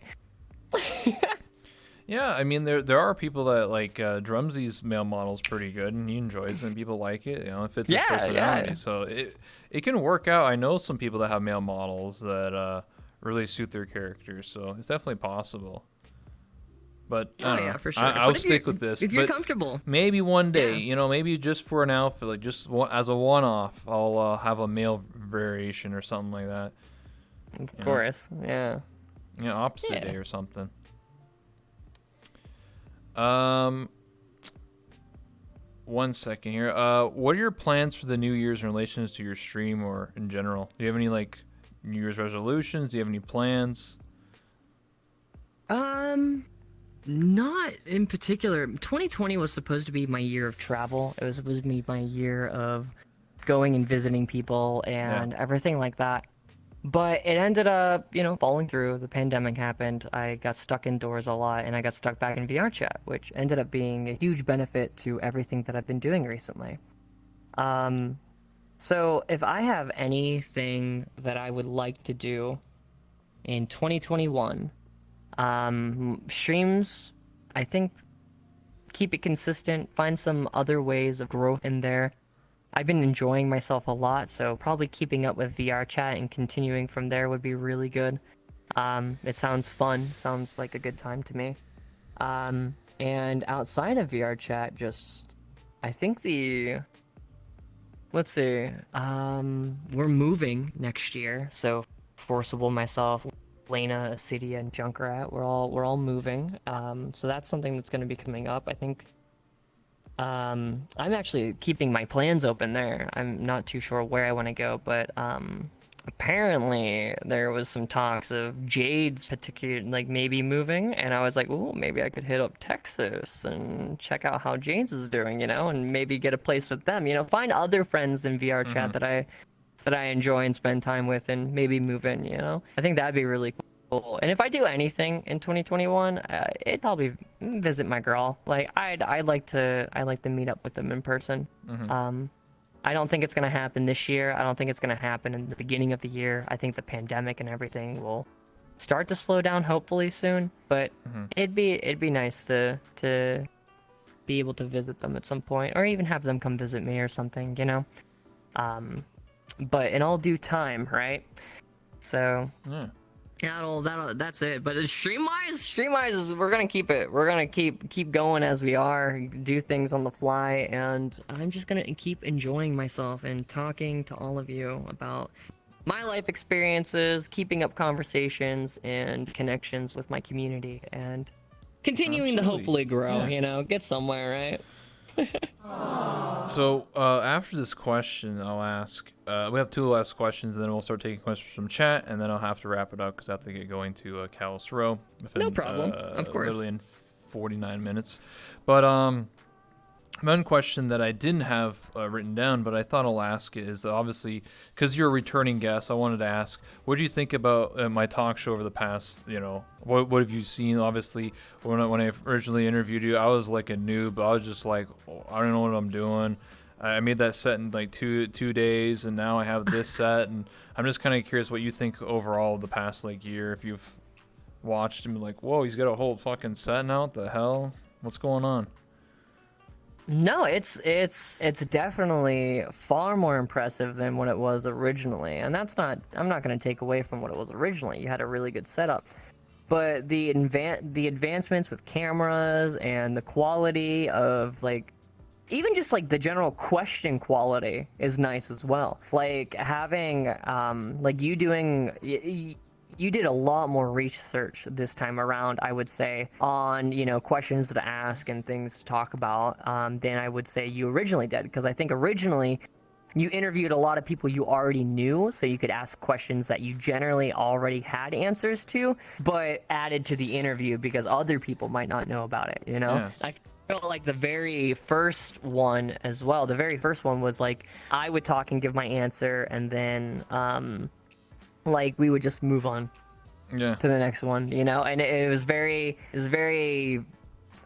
the conversation wasn't there, right? Like this back and forth wasn't there, and it was more so question answer, and that's not necessarily a problem. But I was also one of the first people you interviewed I think all of Kinetic, and that was like one of your first groups that you interviewed. Yes. And that was like that was it. You just interviewed a bunch of friends essentially. Yes. You're like, hey, my friends, can you come here? Let me talk to you. Can we do stuff? Yeah, exactly. Yeah, like I didn't know what I was doing because at the time I was like, it was just a phase. I was just like, I don't know what I'm doing. I just want to interview people. I was like, who do I interview? I guess my friends, right? Like, who else do I have connections with? So I started just doing with friends, and arguably, yeah, I knew like the answers to majority of the questions already, but like it was just for the audience, and it felt like I could definitely go back and watch some of my old interviews, and I would cringe. I'd be like, why would I say that? Like that, there's no fluid, there's no flow here. Like, what is this? Yeah. But the important thing is I've adapted, I've changed. Like I started looking at suggestions from other people. People give me feedback. I develop and do things like that. Like I even had a conversation months ago with Nags, and we had like a 2-hour voice call like 6 months ago, and he told me like how to run the cameras, how to do things like that, like how to have more formulating questions and stuff like that. So you could say that he gave me a lot of advice that I've used and improved upon. No, and that's awesome. Yeah, I mean, Nags actually helped me out a lot back in 2018, 2019 when I was working on my YouTube stuff. He basically taught me everything I needed to know about it. Like he's like, this is what you need to do, this is what you need to aim for, you need to go for these things, use these tags, do this and that. And like one of my first videos that I uploaded with his help was the video of us going on a date together. It was that RP night, or that RP date we went on. and that video blew up. Like I mean, it was also a Nags VR chat video, but at the same time, it still blew up, and it was because of all the stuff that I did for it and all the stuff that they taught me that, you know, helped benefit that. absolutely. Nags is an incredible creator and a huge help, I think, to a lot of us. So he's a good guy. We'll start taking questions from chat. So if anybody has any questions for J4key and I, or if J4key, if you have any questions for me, Uno Reversal, you don't have to, but I always give the opportunity in case you have questions for me as well. Okay. Yeah, of course. Questions for me to ask you. Let's see. I don't want to assume a correlation, but I received more gifted subs in VR chat streams than any other stream on Twitch. It's the most supportive community that I've ever seen as far as Twitch goes, second to Rocket League. I mean, I can agree with that. Rocket League has a supportive community? I only know about VR chats. I've never watched Rocket League streams, but I know VRC streams, definitely. Like, you have a lot of people who, like, might have, like, 5,000 followers, and they're at 4,000 subscribers, you know? I You're was like, what the heck is going on here? you're like, what the hell? Yeah. Yeah, I remember wild. it wasn't too long ago. There was somebody I saw. Nice crack. I heard somebody. I was watching Thanks. somebody that they're doing like a Minecraft tournament with a bunch of VR chat people or something. And I just clicked their channel, and like this person had like 500, 600 viewers, but they only had like 200 subs. It said like there's like slash subs was like 200.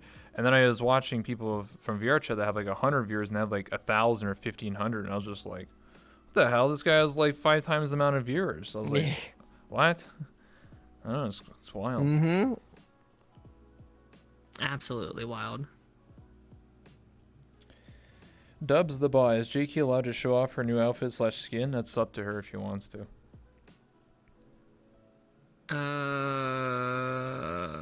That one's a little, I showed it on my stream. Yeah, he's talking about the outfit that is a little more revealing, you know? I don't know. Yeah. Imagine getting banned just before. Imagine getting in trouble right before a massive RP event. Oof. I don't know if I want to risk that. Yeah. I'm not gonna risk that, guys. If I could like particularly aim the camera at just like my shoulders up, I could, and maybe like legs down, but I'm not gonna chance it. I'm not gonna chance that, everyone. I've been working on making it more appropriate and trying to clean it up a little. It's cleaned up, like it's safe, right? Mm-hmm. It's safe and you wouldn't get in trouble for it. But the thing is, since this is a talk show focused on me, it would be a focus of the content. Yeah. And that is where Twitch is like, hey, that's a no-no. You know, so Absolutely. the content would be focused on like the inappropriate outfit, right? Absolutely. So The guy asks, where did you first meet J4key and Vera, and how did you become friends? Oh, yes. that's a story. Yeah, that's a story and a half right there. Yeah, well, would you like to talk about it? Would you like to share with everyone how we met? Yeah, sure. I'll give some half of it, and I guess you can fill in the blanks. Basically, when I was Kenny K. Kona, if my memory serves me right, I was at the time a quote-unquote pimp in VR chat at one point or another. Mm-hmm. And this was around the time that full body was becoming more and more popular. And when I met J4key, and she was an incredible dancer, I was like, damn, I should have her do work for me. And then she started working for me, and then we started going to public void clubs and offering Yep. dances to people. And but the secret was it was actually a sting operation secretly where I would bust in a minute later as a cop and arrest them, and then take them to court and beat their ass. Yep. It was a good time. I'd give them a nice, sexy ass dance, and then and then you take them to court for it. Like it was so backwards, but Yeah. it was like that's the kind of stuff in public worlds that I don't think happen anymore. You know, like No, it doesn't. I don't think those things happen anymore. But they were good times. I'd go into the room. It was right when the cameras were introduced because you Yes. guys would put your cameras on Yeah, the yeah, wall yeah, yeah. and watch. And then it have the And nameplates. I'd be dancing, playing music. Yeah, I'd be yeah. dancing, playing music and stuff like that. And then like there'd be 20 people who run in. It's like, get on the ground, you disgusting piece of shit. You know what you're doing. You're in the wrong. And it was just all this. Yeah. Good It times. was so good, so good. Yeah, those. Yeah, I had to days, stop doing it in public. So I started doing it in like Friends Plus. I went to Penthouse at night, and then started doing it in the bedroom, and then we'd Yeah, take them yeah, to I the remember. shower, and then we would beat them in the shower. Yeah. I know. Everyone would have like bats and stuff and whips, and we were like just beating them in the shower. Good times, good times. so- Unfortunately, all those so fucked clips are up. gone. That evidence is now gone, except for my hard drive. Yeah. Yeah. Well, there you go. Yeah. Good Got times. that hard drive with all that evidence. Yeah.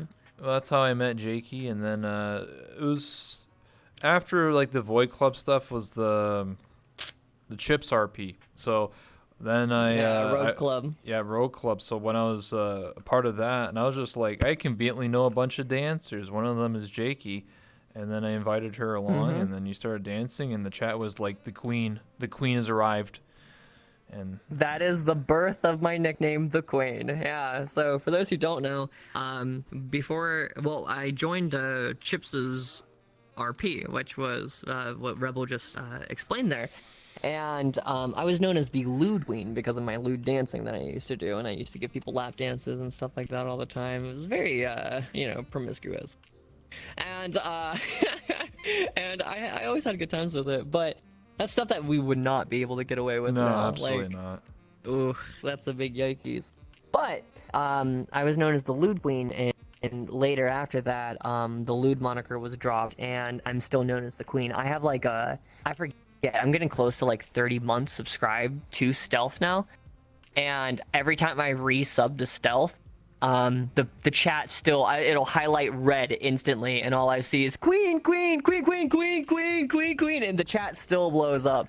Freaking 2 to 3 years later, they still know me as the queen, which is awesome. So, You know, to add to that, you know, it's funny when I go to Chips' chat once in a while, like they still think I'm Kenny K. Kona, so they just spam. I'm like, K. Kona's in I'm the like, chat, I'm like, yeah. you know, I don't do that anymore. And they're like, wait, what?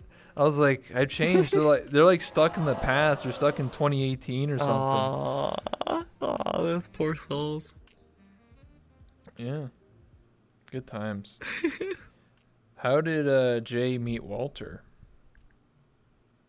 I just met Walter in the Gator. That was it. I think it was the Royal Gator I met them in, and then I got to talking to them more, and that was about it. Walter's a good friend, a cool person. I didn't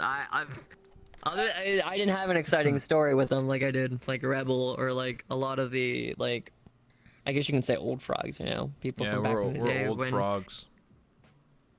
Yeah. So Walter was just I know them from the Gator, so. Absolutely. My first conversation with them, I think, was pretty chill, but I don't actually even remember that either. I think it was a conversation like about LGBT stuff, and it was we got into a conversation about that, and they were like, I love you, girl, and I was like, aw, thanks. Yes, queen. So just yes, queen. So. Not sure if this has been asked. What made you guys get into VR chat? Well, mine was like seeing content being made of it on YouTube. I'm not gonna lie, like Nags, Whoops, Forcible, like those individuals were like some of the first people that I watched make content in it. And I actually refused to play VR chat until I got my VR. And then it was literally like a couple months after that I got full body, and I was hooked. I was fully immersed. I was fully playing it every day, and over time, the reason why I kept playing it was because of how comfortable I felt playing a woman in the game, and that's what kept me. So meeting all my friends, being more comfortable as myself, and basically I then started streaming and ended up doing that as well, which now has become my career choice, right? So it's not a lot. Like we talked about this earlier about where would we be without VR chat, Yes. and honestly, we'd be completely different people. And that I know people would be like, well, you would also be a different person if you stepped on the wrong blade of grass at this point. Well, no, it'd be different. Like What? I legitimately. Yeah. Like I legitimately would be a different person. I wouldn't be a woman, you know. I would probably be stuck trying to convince myself otherwise. I'd be stuck in the same relationship I wasn't very happy in, and I'd be stuck with the same job that I was happy with, but it wasn't bringing me the joy that streaming does, right? So, and where I'm at right now with stream, my girlfriend, fucking just my entire life at the moment, who I live with, my family that I call now. I wouldn't trade it for anything. Like, you know, so VR chat's done a lot, I think, for both of us, and I don't think Absolutely. either of us would change any of that. It's for me how I got into VR chat. I said it in previous interviews, but to reiterate because not everyone knows my story. I got into VR chat Right. because of two different places. One of them was I browse LSF, better known as live stream fails. This is before it was really drama heavy, and it used to just be more about funny clips. And I started seeing clips from Poke stream, Strippin, and Iris and somebody else, and it would get like super upvoted on Reddit for VR chat. And it would just be like these random clips from Poke stream in early of December of 2017. Also, on YouTube, I would subscribe to like the top 10 Twitch fails, and they would always show like one clip or two from VR chat. And I was just like, what is this? Because every other clips from PUBG, Call of Duty, whatever, games I already knew about. But they kept showing this VR chat game, and it always made me laugh my ass off. I was just like, what is this game? And I started watching Poke, I started watching Strippin, I started watching Dyrus, and also Soda Poppin also played VR chat over 3 years ago as well.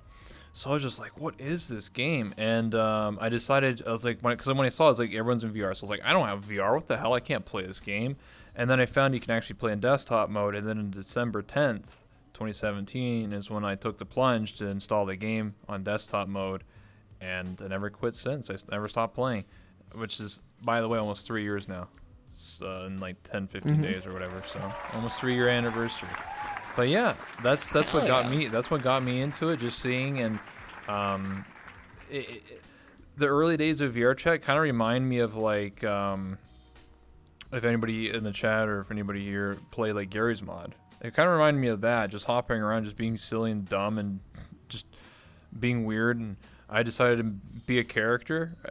I decided to be like, I'm going to talk like this all day and just be a character because I thought it was funny that everybody else was like anime and I was just some like old man. I was like, what's up? You're What's just up? the character from what Telltale's was it? Telltale's The Walking Yeah, Dead. Telltale's, yeah. Kenny from The Walking Dead. Artie, You're what's Kenny, yeah. what's going on? You damn weeaboos in my VR chat. I don't get it. I just thought it was funny because like in any lobby you can pick me out like a sore thumb because everybody else was like super bright, super colorful, and I'm just like some You're just depressing. cake owner. You see me? That it's just like the. I don't know. It's just funny just to be a part of that, just to have so many people recognize me because they could pick me out super easy. Like he's that hillbilly guy. Because people started making up stories. They're like, oh, he's like some guy from like Georgia or something, and like. Oh yeah, they started like trying to tell your lore, like Yeah. your real life. It's like, oh yeah, they're actually from this guy from the south. And Yeah, he you know, somehow like, played VR chat. He found out, or like people who actually played The Walking Dead would be like, "Oh, Kenny, he somehow escaped the zombie apocalypse and came to VR chat to look for his son Duck or something." I was like, "Sure, I'll go with it." You're So. like, yeah, why not? Blue says, "I want to see Rebel do a hillbilly farmer character for his talk show one day." You mean you want me to just be Kenny Kona for an interview? I could potentially one day. That'd be pretty good. That'd be pretty good. Hell yeah, bro. What's Hell going yeah. on? VR chat news here. VRC Plus. Damn straight. I don't know. Just Also, hi, BB. any more questions from the chat? Oh, what do you think of the effect VR chat has on people during the lockdowns/this pandemic as far as the social aspect? I saw that Jake's mom said that her first and only VR chat experience was the best social experience she had in all of 2020 because of the pandemic. Whoa, that was a lot. So the first part is basically the question. The question is, how do you think about how VR chat has impacted like the social aspect in relation to the lockdown/pandemic? Oh, I mean, VRChat's seen its largest numbers in years ever since the blow up of, say, like the Knuckles meme, right? And like it's ever just been growing because of that too. There's always been growth coming to the game, and now that everyone's stuck indoors, everyone can't go outside. It's causing people to want to find some sort of some sort of social outlook, right? Yes. And that is VR chat. That is VR chat necessary, especially for a lot of us that have already been in VR chat. There's been a lot of returning faces because people can't go and hang out with people elsewhere. Like I've seen a lot of people that I haven't seen in years jump in this game, be on this game recently, right? And they're like, they're back, and they're like, well, yeah, because of the pandemic, I can't really go out and socialize anymore, so I'm doing it now. And I think I honestly, I think it's a great way for people to socialize. A much safer way too. Going to a bar in VR is a lot safer than going to a bar in the real world, right? Yeah. Especially during the pandemic. But Absolutely. like, yeah. Interview Ron like that? I could. You know, the devs are really busy though, so it'll happen one of these days. They did One of agree these to days. it. The funny thing is, yeah, I was gonna say like Ron, you used to talk to Ron like that because back in the early days we did have a close relationship with the devs. So like they would talk to Rebel here, and Rebel would be like, "Are you got that there update for that camera?" like. Like it was just You're refreshing my memory here. Yeah, but Yeah. okay, I'll tell you a story, a short story, and then we'll wrap it up soon. But so so back in the days, it's like early 2018. When I was part of Team 5, when I was Kenny K Kona, a lot of streamers were given like beta access to updates before anybody else. Mostly you would watch like Poke or Whoops or Vince or whatever. And I was also given access to it. So one of the, so before like a lot of the others like Whoops and all them stream the update, one late night I had access to the camera update, which is a huge update. And I only had like 5 viewers, but I was like, holy smoke, bro! Look at this camera update. Look what we can do with it. Woo! Like I remember that stream. I don't know what I was doing. Like I was just like, look, you can look third person and stuff. Look at these cameras. What the hell? And like. I mean, it was definitely an interesting time, testing out new updates and stuff like that. Obviously, it's more open to like everybody now, the open betas and stuff. But yeah, at one point in time, I would be the only person in the game or not the only, like very select few people that had it before anybody else, and they'll just see some hillbilly. Yeah, look at that camera update there. Like, what the hell? One of my favorite updates like that before the disconnect of like us testing stuff with the devs, and I mean we now do it again. Yeah. Which has been really nice. But before that disconnect, Ron joined in on Forcible, myself, and Lauren, and they gave us a beta key to test out the cloning avatars update. And Ron, myself, Lauren, and Forcible then terrorized Public Worlds, telling people we were stealing their avatars with the new cloning avatar update. Like this is Ron, like telling people that we stole your avatar, sucks to suck, loser. And then they're like, I'm gonna report you to the devs. And he's like, I am the switch dev. his name tag on to the developer tag, and they're like, oh. This is a good time. This is a good time. But yeah. Hey, devs just like to have fun too, you know? Yeah, absolutely. Play with some new toys, right? But yeah. To answer anybody's questions, would I interview the devs? Absolutely. It's just they're busy right now. They actually wanted to. It's just they're busy. So at some point in time, it'll happen. I don't know. Whenever they're free, there's just obviously it's crunch time. It's Christmas. Christmas is. They always told me like every year, like Christmas is like the really busy time for the devs because they have to like get all these big updates and they have like their 2-week holidays or whatever. So some point in time. Yeah. Yeah, they're gone for a bit. Anyway, do you have any questions for me If not, we can wrap it up because I have 26 minutes before Calistro. Right. Well, I'll give you those 26 minutes. You're free to go. This interview has been nice. It's been wonderful having you here, Rebel. You've always been a great friend of mine, and I'm glad that I could have you on the show today. Thank you so much for coming. Thank you so much. I appreciate it. Yeah, I just took over your show. I know, you just took over my job there. It took me a second. I was like, wait a second. Wait, this is your show now? What the heck? Yes, it is mine. Welcome, everybody. All right, late night of J4key. Guest star Yeah. Blue Haze. Oh, I'm sure. I'm sure there's a lot of people who would want a late night with the two of us. Let me. Nodding up and down. Yeah, absolutely. Absolutely. Yeah, it's been great. Thank you so much for stopping by, J4key. I really do appreciate it. Thank you so much. You're more than welcome to come on by for another interview later at some point, or if you want to come on down for like a show of some kind. I don't know, like something else. I don't know, some other show sure. I have ideas for. But yeah, thank you so much. I mean, hey, just hit me up. Mhm. You got my number. You can give me a little Discord call, you know, course. something like that, right? Of course. Learned a lot. Oh, of course. But There's a board of interviews.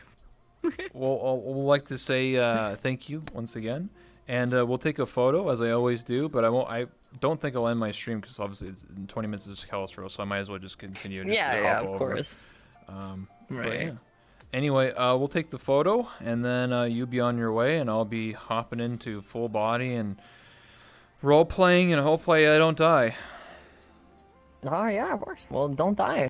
That would be. Listen, very if I upsetting. die, We if I die, I'll come back as Kenny Cake on it for Calistro. Oh, die. No, I'm like, what's up, brothers? I'm back.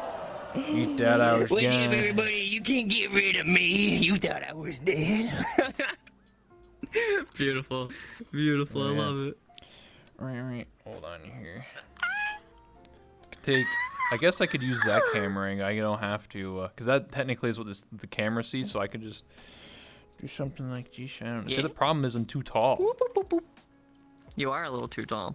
Oh, we could get closer to this camera here. We could move up to like here and then take Yeah. a picture like this. And then it has a late night with Rebel in the background, so you have like a little tag there. See, this is why I should hire you.